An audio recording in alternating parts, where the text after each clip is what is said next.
নমস্কার বন্ধুরা, অনিমার পান্ডিচুরিতে আপনাদের স্বাগতম। আজকে নিয়ে চলে এলাম বেগুনের ঝাল, মানে সর্ষে পোস্তের ঝাল আর কি। তো দেখতে থাকুন। শীতে এই উপকরণটা খেতে খুবই সুন্দর লাগে। তাই বেগুনটা কেটে নিয়ে নুন হলুদ মাখিয়ে নিয়ে চলে আসছি। তো বেগুনগুলো আমি কেটে নুন হলুদ মাখিয়ে নিয়ে চলে এলাম। এতে লাগবে হচ্ছে ধনে পাতা, টমেটো বাটা, আর লাগবে পোস্ত লাগবে। পোস্তটাকে বেটে নিয়ে চলে আসবো।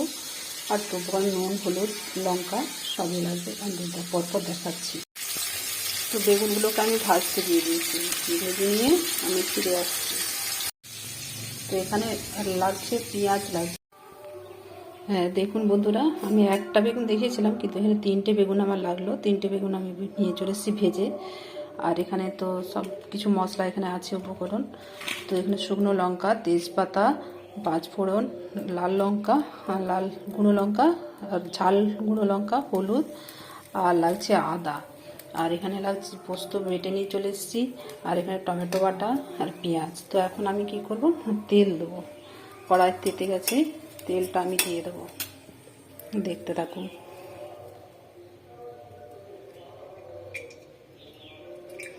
তো তেল দিয়ে দিয়েছি।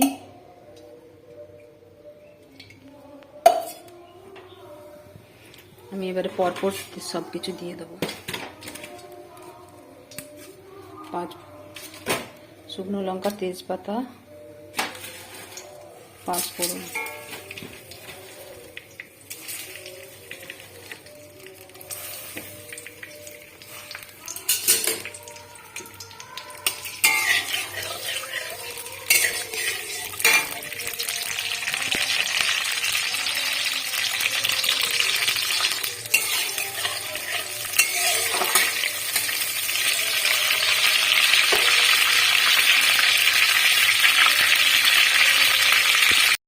হয়ে গেছে, তেলটা গরম হয়ে গেছে। পাঁচফোড়ন তেলটা হয়ে গেছে। এবার পেঁয়াজটাকে দিয়ে দিলাম।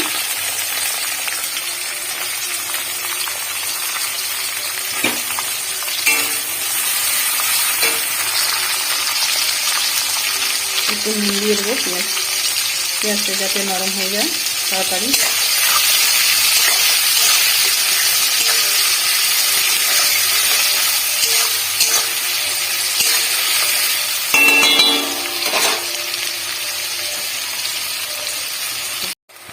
দেখুন বন্ধুরা, পেঁয়াজটা ভাজা হয়েই গেছে প্রায়। তো আমি এবারে টমেটো বাটা দিয়ে দেবো।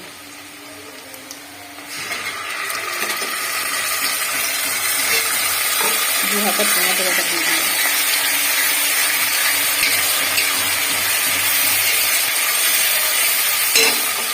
আর একটু দিতে হবে। টমেটো বাটা দিয়ে দিলাম, দিয়ে ভাজতে থাকবে।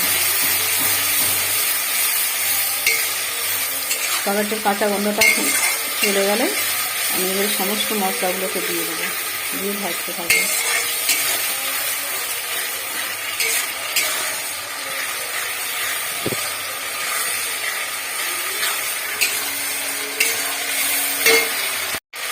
দেখুন বন্ধুরা, টমেটোর থেকে তেল ছেড়ে দিয়েছে। এবার পোস্ত বাটাটা দিয়ে এবারে সমস্ত মশলাগুলো দিয়ে দেবো। যা কিছু মশলা দিয়েছিলাম সমস্ত মশলা দিয়ে দেবো।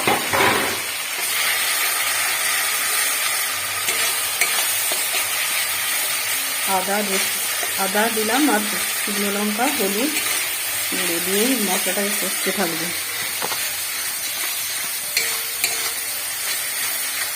আর একটু কষে নিলাম। এবারে পোস্ত বাটা দিয়ে দেবো।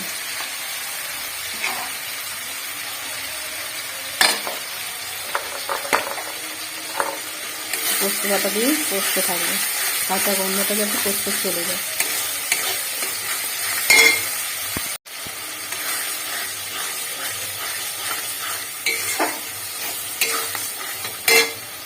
আর একটু নুন ছড়িয়ে দেবো।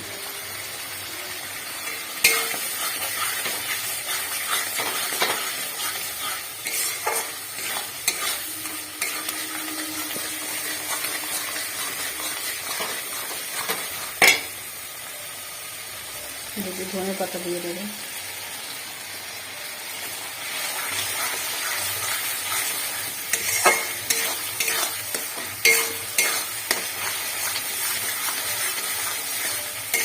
দেখুন তেল ছেড়ে দিয়েছি, এর জল ঢেলে দেবো।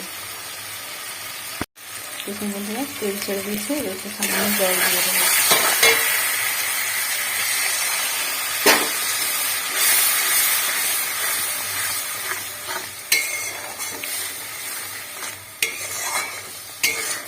তো যেহেতু আমার বেগুনগুলো তো ভাজা হয়েই আছে, বেগুনগুলোকে এভাবে ছেড়ে দেবো।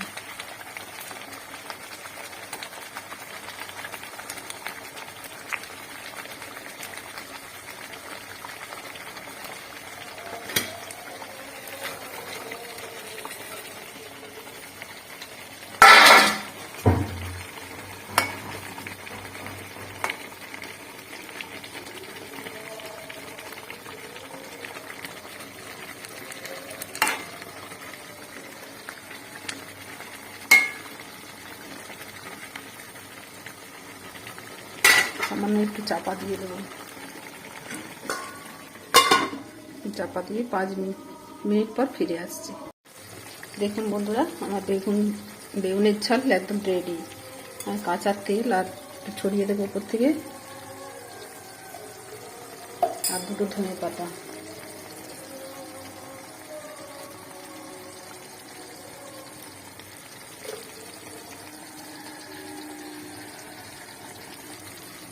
অলরেডি আমার হয়ে গেল বেগুনের ঝাল।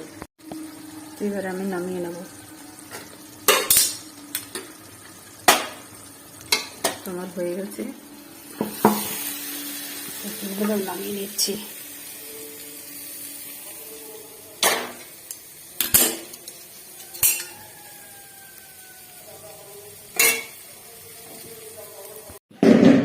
দেখুন বন্ধুরা আমি একদম সার্ভ করে দিয়েছি আমার বেগুনের ঝাল। তো আপনারাও করে খেয়ে দেখবেন, অসাধারণ খেতে হয়।